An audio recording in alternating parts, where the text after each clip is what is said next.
organization structure in SAP MM. Non-SAP organization structure, or let's say client is the top organization structure. There will be storage locations will be there. So this is all about the organization structure.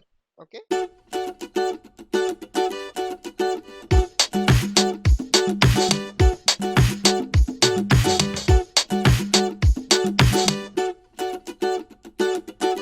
So today basically we are going to understand the organization structure in SAP MM. So organization structure is the basic, or we can say this is the, let's say, based on which we are going to work in the SAP system. So organization data is nothing but it is the uh, let's say what kind of organizational units are there, that we are going to see what kind of organizational units are there and how we can manage them in SAP, so that we are going to understand. So basically when this will be needful or when this will be useful. So basically when this will be useful or when this will be needful. So whenever you are going to work in a implementation project, you need to know what are the different types of organization structures are there and how to implement them in the SAP, or how to gather the knowledge or requirement from the client, so that you will be able to map those things or you have to create those things in SAP. If we first try to understand about a non-SAP organization structure, or let's say we can take an example of a common organization structure, how it will be in the non-SAP organization, or let's say how it will be there in the in general. Let's say you are working in a any kind of manufacturing company, any kind of, let's say, any other distribution company you are working, how the, let's say, distribution or how the organization structure will look like. So we are taking a example of a Tata group, as we have discussed what is, let's say, ERP means your enterprise. So enterprise means a group of company, or we can say this as a big company. Okay. Now here we are taking an example of Tata group. You can take example of any company in your mind. You can take that one, or what is your favorite company, you can try that one during your practice. If we try to understand about the Tata group, so let's say, so there will be Tata group of companies will be there. What is a Tata group of company? It will consist all of the Tata relevant company. Let's say Tata companies will be inside the Tata group of companies. Now inside the Tata group, we can say there will be multiple companies, such as, let's say, Tata Steel will be there, Tata Motors will be there, TCS will be there, Tata Technologies will be there, Tata Power will be there, let's say Tata Hotels will be there. So these are, we can say, different line of business. We can say different line of business, or they do different kind of businesses. So we call them as a company. Okay. So first there will be a group of company, let's say, based on their line of business, or we can say type of their business, we can differentiate them as a different companies, right? So this is what you normally hear in the in general, or everywhere you hear these terms, right? So Tata Steel, Tata Motors, Tata, let's say, consultancy, Tata Power, these kind of things will be there. Now all of these companies, so they do certain kind of, let's say, they will do certain kind of activities they will be doing. What kind of activities? Let's say if a Tata Steel company, they will manufacture the steel component. Let's say Tata Motors is there, they will manufacture the motor items or car, they will manufacture. Let's say TCS is there, what they are doing, they are providing services to the other companies. Okay, it is a service provider. Now let's say Tata Power is there. What is Tata Power? So Tata Power is a power distribution company. It will distribute the power to, let's say, industry, household, everyone, they will distribute the power. Now for all of these company, there will be any location will be there from where these all activities will be happening. Let's say if you say about the Tata Steel, so Tata Steel will be having a manufacturing area, Motors will be having a manufacturing area, Power will be having a distribution area, and TCS will be having a delivery area. So these all of these things we call them, let's say, in general or in normal, let's say, nomenclature, or in general, we call them let's say for Tata Power, we call it as a distribution center, Tata Power distribution center, or you can say a office. Let's say there is a manufacturing plant is there for the Tata Steel, we call it as a manufacturing plant. Or let's say if there is TCS is there, so there will be a delivery center will be there. So these kind of things are there in the non-SAP system. Now for every plant, let's say if you are calling that as a plant or distribution center or let's say delivery center, so there may be certain materials need to be stored. So where you are going to store them, you can store them in stores. Okay, so there will be different kind of stores will be there inside the that manufacturing area or manufacturing location or distributing location. There will be certain stores will be there. Let's say for every plant or for every location there will be a purchasing department will be there who will be purchasing the items for that location. Let's say for the Tata Motors plant or for the Tata Steel plant, there are some materials will be needed. Who is going to purchase that one? Purchasing department will purchase that one. This depending on this one, let's say if that purchasing department will act for your location wise, or that purchasing department will work on the company wise, if you are if it is going to work, so that we can define or that we can decide based on the different type of organization, let's say organization type, we can decide that one. Okay, so basically this is a non-SAP organization structure. You can just keep in your mind what kind of things are coming. Let's say if you say about the Reliance, let's say Reliance is having a Reliance Digital, right? So Reliance Digital is having multiple stores across the city. So that also you can say as a there some activities will be happening. So those kind of things will be there. And there will be a store where the Reliance is storing their, let's say their these electronics items for the Reliance Digital, right? So that will be there. Now let's say understand this organization structure in SAP perspective. So how it will look like or how we are going to configure that in the SAP. Now in SAP, first we will be having a client. Okay.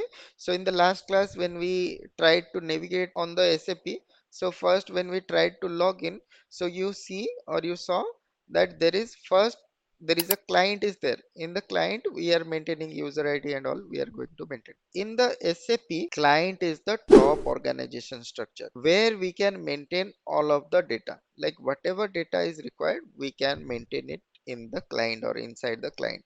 So for every data will be client perspective. Let's say here we are saying client is 100.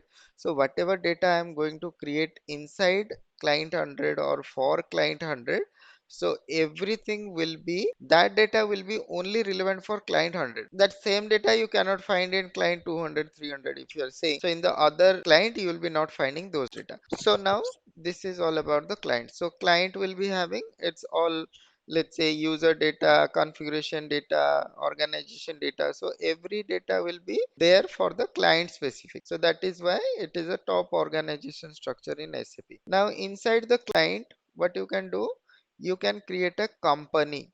What is a company?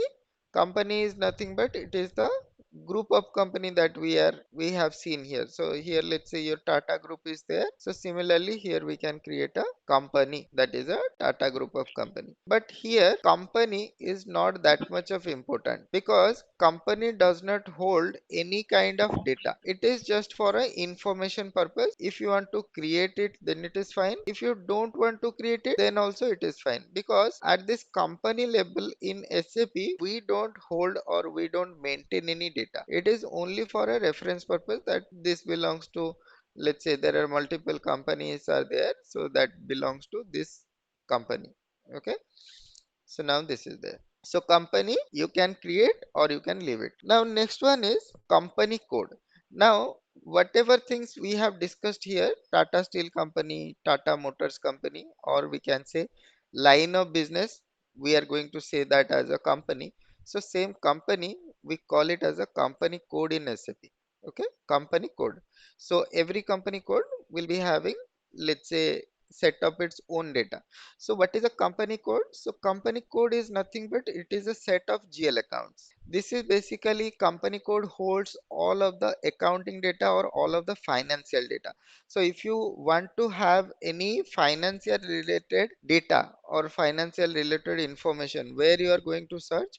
Based on the company code label, you can find the data or you can get the data from here. So basically, what is a company code? Company code is a accounting, company code is having all of the accounting related information, and company code is nothing but it is the set of, we can say, GL account. Okay, mostly all of the GL account information will be stored inside the company code. Now inside the company, here we are saying there is a manufacturing plant, there is a distribution center, there is a delivery center is there. So in SAP says all of the places where the activities are happening, that we can say as a plant.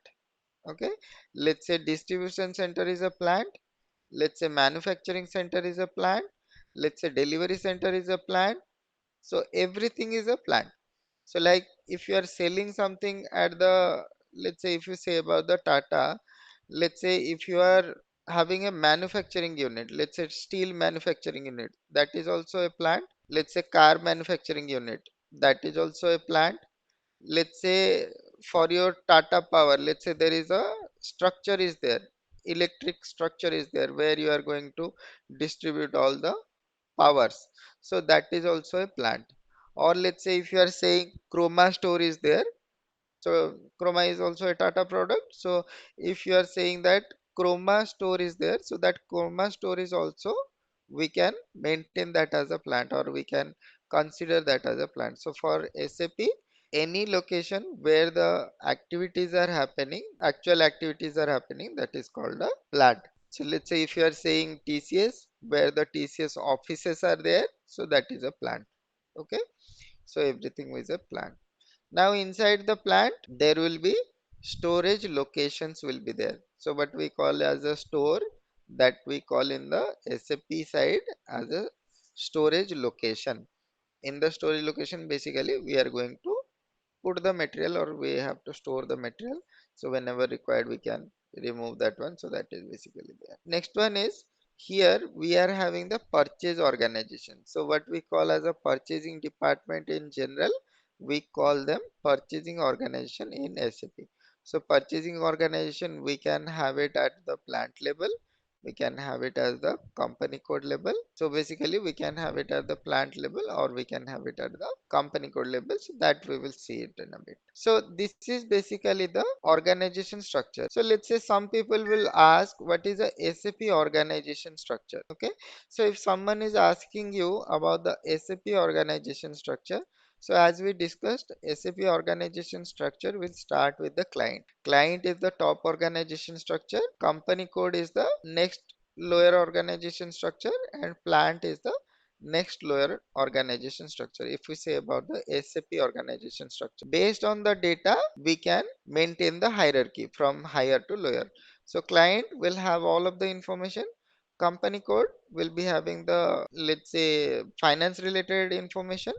Plant will be having the activity related information. Let's say whatever things, let's say manufacturing is going on, or let's say where the distribution is happening, what is the processes are running, what are the stocks are available. So everything we can get it under a plant level information. So based on the data, we can say this as a organization structure. Let's say if someone is saying you what is a SAP or MM organization structure. If someone is asking you about the MM organization structure, here the top organization structure is purchasing organization. For us, for SAP MM side, purchasing organization is the top organization structure where we will be maintaining all of the data. Let's say whatever things you are creating, most of the data we will be maintaining with respect to purchasing organization. So next is a plant. So similarly, plant we will be having certain data inside the plant we will be having. So next one is a plant, and last organization structure or least organization structure will be SLOC. Okay, we call it as a storage location or SLOC. So SLOC is basically in SAP MM, it will hold only the stock information. So what kind of stocks are there, how many stocks are there, what quantity of stock are there, so that information only we can get inside the plant. So that is why it is the least organization structure. Now if someone is asking you what is a SAP organization structure and what is a SAP MM organization structure, you know the difference. Okay, so SAP organization structure means client, company code, plant. SAP MM organization structure means purchase, organization, plant and storage location. Now next one, these definitions are there. I will be sharing these definitions with you. What is a client, what is a company, what is a company code, plant, storage location, purchasing organization, purchasing group. So this purchasing group is also, it is a part of our organization, but it is not added to any organization structures. So while we are going to purchasing group, okay, that we are going to understand. And this is purchasing group, you can try to understand purchasing group is nothing but it is a buyer. Okay, let's say you want to buy one product, who is going to buy that for you? Okay, that is basically the buyer or purchaser. Okay, let's say if certain things, let's say that there is a demand or there is a requirement for a certain product, so who is responsible to buy that product? So that is basically your purchasing group. Okay, or we call them as a buyer. So we'll see that in a later class. We'll see what is a purchasing group. So basically this purchasing group is not part of any organization structure. We have not seen that one. So it will be not linked to any organization structure. So it is a free unit. So we can use that for any, let's say any organization structure, for any organization we can use them. Okay, so because this is not allocated or this is not linked to any other organization structure, so we can use it for all. So this is all about the organization structure. Okay, okay, so bye everyone.